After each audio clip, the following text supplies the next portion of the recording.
Alam ni Tali lahat. Pero tinago pa rin niya sa akin yung totoo. Magkasabwat sila ni Melania para lokohin ako. Pero bakit?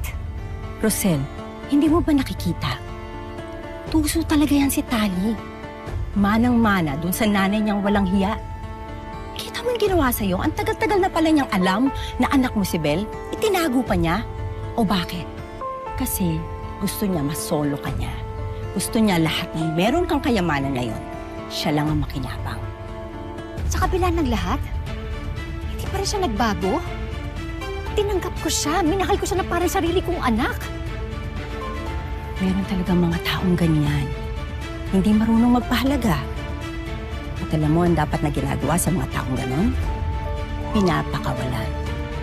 Pakawalan mo na. Napakasakit ng ginawa sa akin ni Tali. Hindi ko na mapapalagpas to.